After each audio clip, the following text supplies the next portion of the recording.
On this edition of the Sports Desk, it's a good old-fashioned softball showdown between the rivals North and South.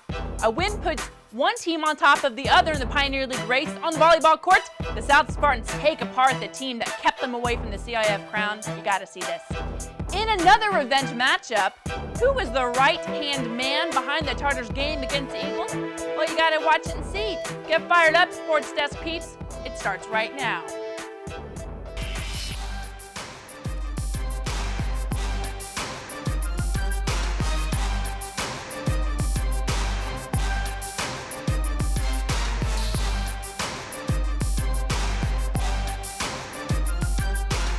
Welcome to the Sports Desk. I'm your host, Bonnie Prickitt. As the Lakers dig deep for a three-peat, there are teams here in Torrance that want revenge. We'll get to them a little later, but first, let's talk softball. Over the last few years, the South and North girls softball teams have both had their fair share of victories over the other one. This year, the South Spartans look at a chance for winning the Pioneer League. But Torrance and North have different plans for them. North hasn't won league in 4 years, so they want it just as bad. Even though they've won CIF, still not enough. But let's go ahead and throw all of that out. We'll sit back and enjoy a game filled with home runs from both sides, and it's being brought to you by South and UCLA alum Nick Ekbatani, as he is our newest Sports Desk reporter. Roll it. The North softball team went to South for a Pioneer League showdown, and the game was action-packed, highlighted by big hitting and some well-executed defense by both teams. Starting the day off, we have Carolyn Snodgrass pitching for the Spartans, with North's Coco Tawali'i up at bat. And right from the get-go, Tawali'i knocks it right out of the ballpark for a Saxon home run. Tawali'i putting a start to a phenomenal day at the plate for the Saxons, getting her team fired up at home plate. Saxons up 1-0 on the Spartans, real early. But it wasn't long before the Spartans got on the scoreboard. South's Shannon Hokama rips off a Spartan home run that would bring Alex Kosov home, putting the Spartans up 2-1 at the bottom of the first. The Spartans getting a little team swag going on home plate, bringing Hokama home after her big hit. Here's more from Shannon Hokama on her big home run. Felt really good. My dad bet me if I hit one out, he'd give me $100. So right when I was running third, pointed at him, said, "You owe me $100." So I was happy about that. Just not thinking, just swing the bat, and so it happens. Top of the third inning, and things start to get real interesting for the Saxons. Vanessa Gonzalez blasts the ball right over the fence for another Saxon home run, bringing home Sydney Holling and giving North the lead once again. This time up 3-2 on the Spartans. But things were just warming up for North. Alex Perez keeps the rally alive with a huge double that nearly went over the fence. North sitting pretty with a runner on second. Snodgrass working hard to put an end to the madness, but North's Megan Otino responds with another big double for the Saxons. Things are just getting better and better for North, with runners on second and third with just one out. And it didn't end there. Monique Gonzalez hits a solid single, bringing Perez home, North up 4-2. Saxons up 5-2 at the bottom of the third, but South is ready to make a comeback. Sydney Sheerness bats Alex Kosov home, Spartans down 5-3. Bottom of the fourth, and the Spartans are back up after playing some stellar defense, getting North out the field in a hurry. South's Jasmine Stokes cracks a clutch double here to get the ball rolling for South and set him up for a possible comeback. But the Saxon D were on a whole other level, executing a beautiful double play to end the fourth and any Spartan comeback hopes. At the top of the sixth, the big hits would keep on coming from North. Sydney Holling smacks, yep, you guessed it, another Saxon home run, bringing home Amber Perez and giving North its third home run of the day and a resounding lead. Saxons up 7-3. And the Spartans begin their uphill battle, getting back on the board in the bottom of the sixth. Stokes hits a single to bring Sheerness home, cutting into North's lead. South now down 7-4, and the fans are getting a little crazy. Bottom of the seventh, it's do or die for the Spartans, and they continue to battle it out. A big hit to left field sends Paige Kissling home, and South is back in the game once again, down 7-5. The intensity is building up, and South is still in it at the bottom of the seventh. However, the Saxons would quickly extinguish any fire the Spartans were trying to start, crushing South's comeback hopes thanks to some great pitching and some even greater defense. Cheer up, Sammy. There's always next time. Wrapping things up here at South High, where the North High Saxons were just too much to handle for the Spartans, winning 7-5. The Saxons capitalized on some big hitting all game long, and while the Spartans were able to keep it close, they couldn't seal the deal. I'm Nick Ekbatani, reporting for the Sports Desk. Hey Nick, thanks so much for your first report.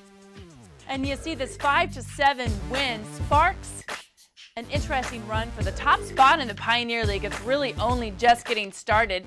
And you see that North there is an 11-7 overall record, and they have 3-0 record in league. Let's go ahead and take a look at another score as well.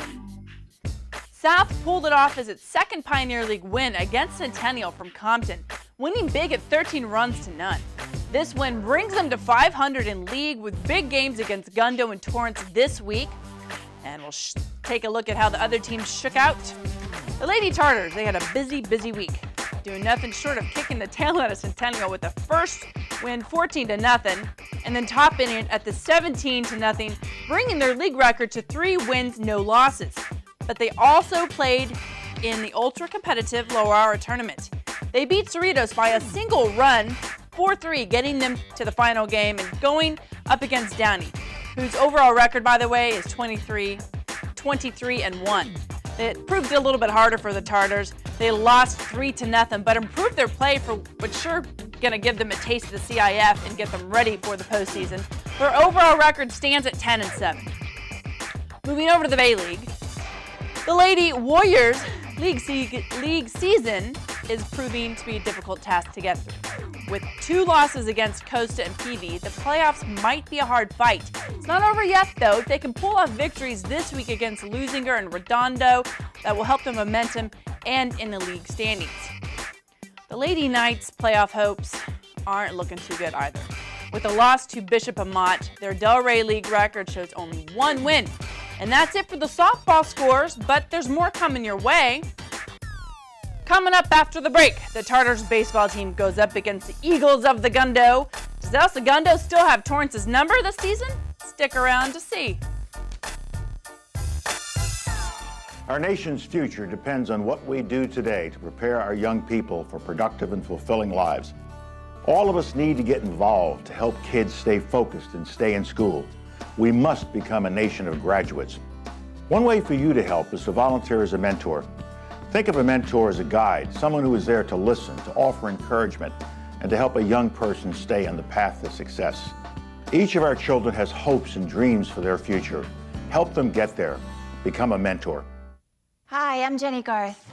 As a mom, there's nothing more important to me than seeing my kids smile. That's why I've teamed up with the American Association of Orthodontists to shine a light on the importance of a healthy, beautiful smile. We all want to look our best, and an attractive smile is part of it. Getting your child an orthodontic checkup can make a huge difference in their future. Orthodontists straighten teeth and jaws. And if braces are needed, today's hip models let kids sport their own personal style during treatment. To learn more, visit braces.org.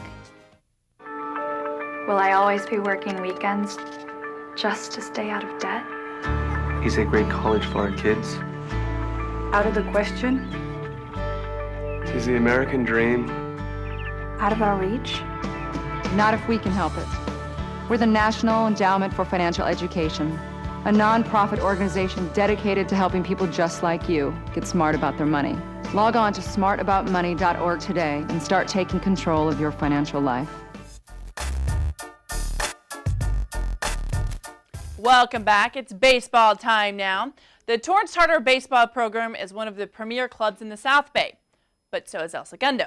El Segundo was undefeated in the Pioneer League last year, and Torrance only had 2 losses, both to Gundo. So this year, Ollie Turner's club wanted revenge. They won in the first of the 2 games, so let's now see how they fared behind righty Anthony Condors in the second game. Ghazal Hassan punches in this one for you. In 2010, El Segundo ended Torrance's 3-year run atop the Pioneer League. The co-favorites in 2011 get down to it at Kendall Field. Bottom of the first inning, no score, 1 out. Tyrone Taylor at third, Sean Gilbert at the dish for the Tartars. Sacrifice fly to left. El Segundo records the out. Taylor tags and scores from third base, or so he thinks. He's called out for leaving third base too early, but then the umpires reverse. El Segundo head coach Craig Cousins none too happy as his team loses an ending double play. Tartar skipper Ollie Turner obviously with a different view. They reversed a couple calls. I think they ended up getting the call right in that instance, but obviously their team didn't like getting put back on the field. We go to the bottom of the third inning. The score is now tied at 1. Tyrone Taylor at the plate, and he gets hold of one. He strokes it out to left. It leaves the yard, but gets caught up in the trees above the fence. So now it's like that old Clash song. Should he stay or should he go? Tagged around third base, but the umpires rule it a home run. Taylor trots across the plate, scoring his second run of the game, and it's Torrance on top, 2-1. Taylor explains how he carried on, rising above the noise and confusion. I just saw the home plate umpire going signaling a home run, so I just kept going. I don't think they could call me out if he's calling a home run. Still in the third, 1 out, Ralph Ramirez at the plate. He serves this one the other way, single to right field. Max Ishikawa and Gilbert both come around. Torrance leading it 4-1. Ramirez would later come around to score himself, and the Tartars take a 5-1 lead to the fourth. From there, it was up to senior right-hander Anthony Condors to take the Tartars the rest of the way. The Tartar defense also did all they could to help Condors. Watch Max Ishikawa here climb the ladder to get an out. Ground ball right back to Condors. Gilbert turns the pivot in the middle of the 1-6-3 double play. Center fielder Tyrone Taylor with the throw to Ishikawa here, and they cut down an eagle trying to stretch a single into a double. Condors allowed just 3 hits over his 7 innings to go with his 4 strikeouts. It was all just part of the plan for Condors. Game plan was just to keep the ball low and have my defense work behind me, and that's just what they did, so couldn't ask for anything more. As impressed as Condors was with his teammates, they were equally impressed with him. Anthony Condors, man, he manned up on the mound. He was throwing strikes, couple walks, but battled back. He's a man. He was the man today. With the 5-1 victory, the Tartars recorded a sweep over El Segundo and looked to be in the driver's seat in the Pioneer League.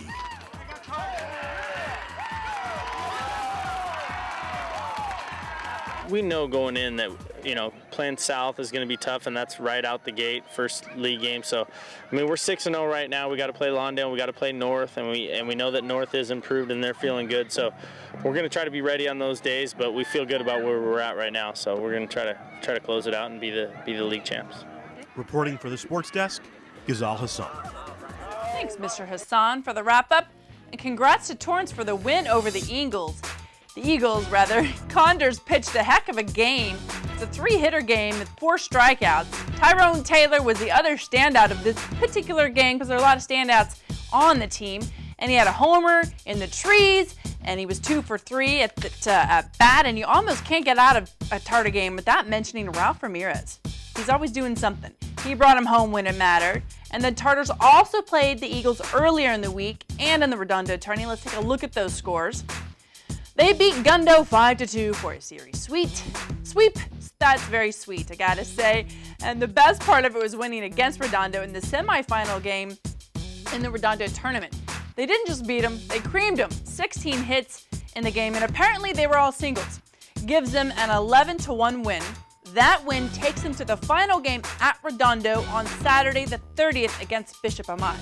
I hope you guys kick some booty and win it all, boys. Let's not talk about the other teams.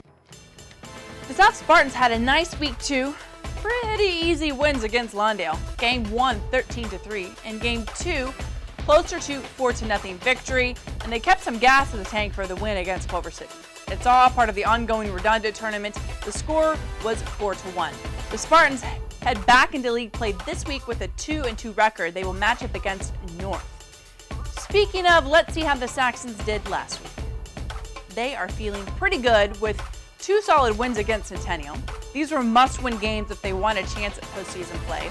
The first game saw a score of 7-2, and the second win of 8-2 was led by pitcher Dalton Erb, who allowed only 2 runs, 5 hits, and struck out 9. North currently sits second in the Pioneer League with 4 wins and no losses. The Bay League is always tough, but last week the Warriors toughed out the competition, sweeping the series against Peninsula with a 9-2 win and a 5-3 win sets them up for good position in the Bay League.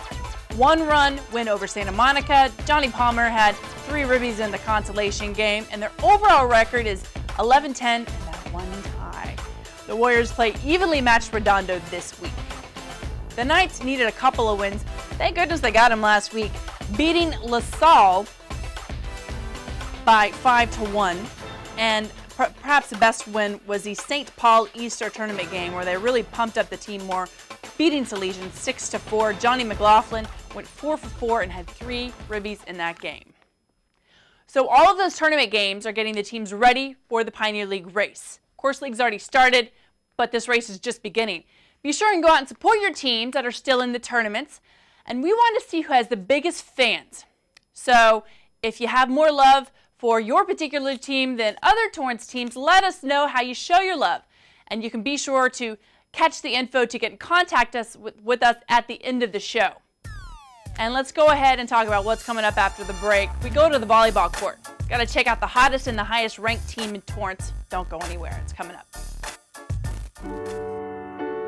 Look around you. 1 in 4 kids in the U.S. faces hunger. It's not always easy to see the signs, but in this land of plenty, there are kids that don't know where they will get their next meal. Join Share Our Strength in Food Network and take the pledge to end childhood hunger here in America by 2015. Learn how at NoKidHungry.org. Their next meal could come from you.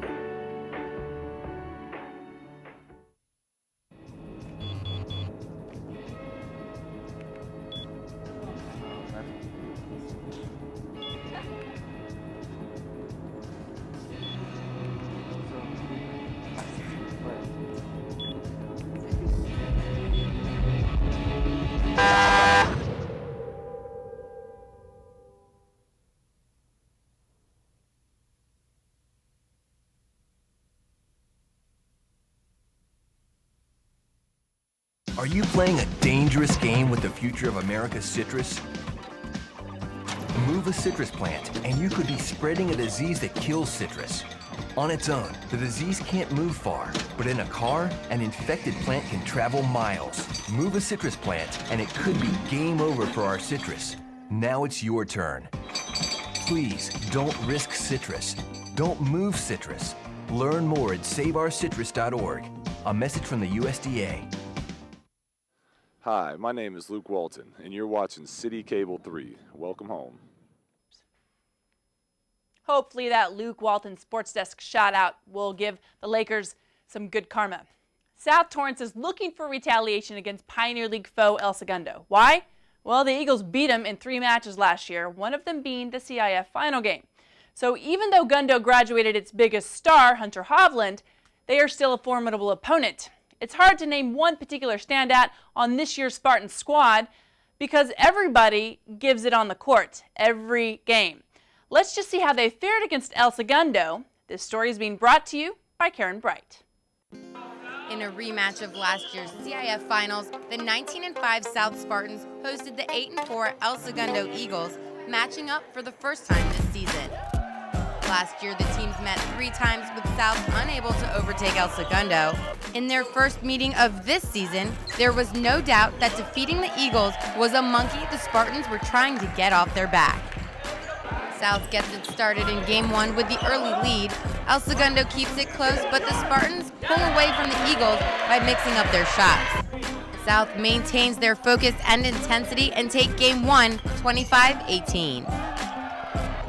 Back on the court for Game 2, the Eagles take a brief lead for the first time in the day, but contributions like ones from Spartan Jr. Andy Gage, who had 11 kills and 2 aces on the day, help South, and Garrett Nita seals another 25-18 win in Game 2 with a big left-hand spike. With the sweep in sight, South gets ready for Game 3 and head to the other side of the court.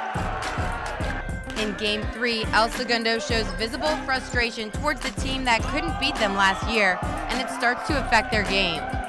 The Spartans, with 2 games already under their belt, use that confidence to go for the sweep. I thought our ball control was really helped us a lot. I thought Vinny, Rios did a great job controlling some digs, and we were able to transition. Not only were the Spartans able to transition, but they owned the net. Garrett Nita with 7 blocks, Peter Nordell with 2, helped put South in position to take Game 3 and the match. We were just having to keep pressure on them. We were, keep just coming at them and strong serve, and we settled in a bit, and they felt like they were a little bit on their heels, and I think that was the difference. South wins Game 3 just like the others, 25-18, beating the reigning CIF champion El Segundo Eagles for the first time in 2 seasons and remaining undefeated in Pioneer League play with the playoffs just around the corner. So far, we are undefeated and we are doing pretty good. And we're hoping to get first. That's our first main goal, and then carry that momentum to our CIF. Reporting for the Sports Desk, I'm Karen Bright. Thanks to Miss Karen Bright for that report. South really capitalized on not letting the ball fall at all, that's for sure. Check out the stellar team stats of Garrett Nita and Andy Gage. They went to the double digits for the kills. Peter Nordell, Ross Maidenwald, Vinny Rios, and of course Jason Chang just cleaned it up too. South now stands with an 18-4 overall record. They also played in another important league game, which included a 3-game win to Torrance, and the Tartars are steadily improving this season. With their eyes on the postseason, they won over North Torrance 3-1. The Knights are still hoping for a postseason run. They felt the Cathedral in a close one, losing Game 1 by 5 points and Game 2 by 3 points. And it wasn't until Games 3 and 4 they got some mojo back, but it wasn't enough, ending the match with a 5-game loss. Their Delray League record is 1-3, and if they want to see the CIF, they're going to have a few chances. And they've seen it for several years now, but they've got to win every game, and every match is a must-win. Pioneer League race is surely heating up. I think South has the best chance at getting the crown, but it's not over yet. In the Bay League, the West Warriors are still searching for their first win of the season, and they might have a chance since there are a couple of games left. But let's go ahead and talk about something else now. Soccer isn't just a sport to play for fun or competition in this next story. It's a sport for a cause.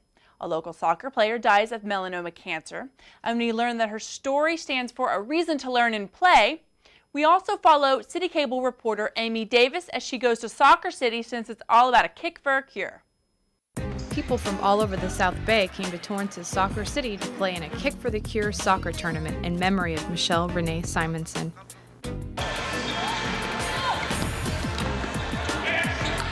Michelle Renee Simonson was 26 years old when she passed away last year from melanoma skin cancer, and soccer was her favorite sport.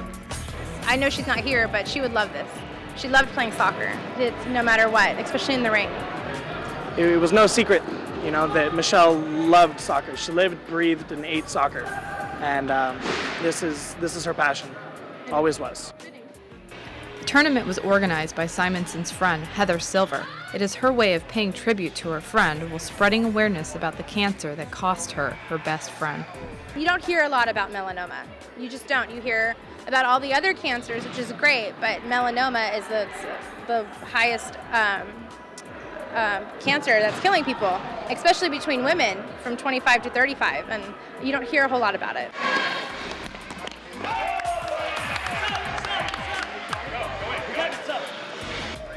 And for Simonson's husband, Cale Miltenberger, raising awareness about the cancer that cost him his wife is something he also feels passionate about. In fact, he and Silver deliberately chose to have the tournament indoors to prevent sun exposure. Stay out of the sun. If you're not staying out of the sun, put some suntan lotion on. Make sure that you're protecting yourself. Wear a large hat that protects your shoulders. Simonson was once an avid surfer who loved the beach and couldn't get enough of the sun. But after her diagnosis, she spread the word about the importance of sunblock. It was important to her that people just, wear sunscreen. I actually used to use the tanning beds all the time, and she begged me to cancel my membership, and no more tanning, and so I did it.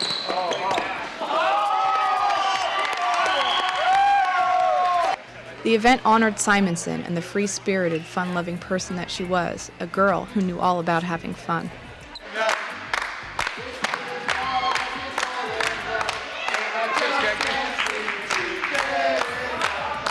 Many of Simonson's longtime friends, like James Goby, participated in the tournament, and for him, it was special to see everyone come together for his good friend.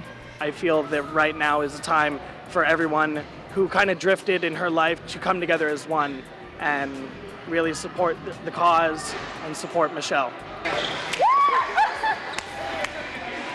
A total of 8 teams competed in the tournament, but only one of them played in the final round against World Cup player Paul Caliguri and his hand-picked all-star team.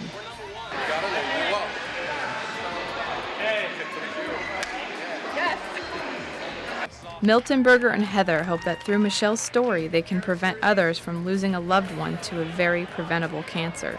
The sun is good, but the sun can kill you at the same time, so you need to really pay attention to that. By the end of the day, over $1,000 was raised for the American Cancer Society, and for Miltenberger and Silver, this far reached their expectations. Appreciate it. It's just as amazing that, Torrance came together like this with Heather for Michelle. And at the end of the day here at Soccer City, over 80 of Michelle's closest friends, including myself, had a great time kicking for the cure. For Torrance CitiCABLE, I'm Amy Davis. Thanks so much to Amy Davis for that touching story. And remember that as summer approaches and you're outside, wear your sunscreen. And for more information on melanoma, you can go to melanoma.org. Now it's time to tell you about something that's more exciting and that's going on down here in Torrance, specifically at West High. Grab your pen or smartphone, or just remember that it's West High Warrior Roundup, and that will help all of the booster clubs at West High. Obviously, where? The parking lot. When? This Saturday the 30th. And why go? It's a chance for you to dance to the DJ that's going to be there, but more importantly, one of my favorite pastimes is a chance to eat. There's going to be barbecue, ice cream, pizza, and more, so go and socialize and be seen and eat at the West High Roundup. The sports desk will be there around 1 o'clock in the afternoon, so if you're there, you want to get on TV, come over and say hey. Give us a call to find out more information and ways you can be on the sports desk at 310-618-5762. You can email us at thesportsdesk@torranceca.gov and view all of our shows online at torranceca.gov. And all of the shows from 2010, and most of them are updated on YouTube as well. So go ahead and check it out there if you want to see your past appearances. That's about all we have time for today. Now, if you're thinking, hey, wait a second, how come Bonnie is covering the West High Roundup and not covering my thing at my school? Well, the reason is because they let us know that it's going on. So if you want to let us know something that's going on, or a story, or an athlete we should cover, or a program, you know how to get in touch with us. We have so much more coming next week. So have a good week, Torrance. And until next time, play hard.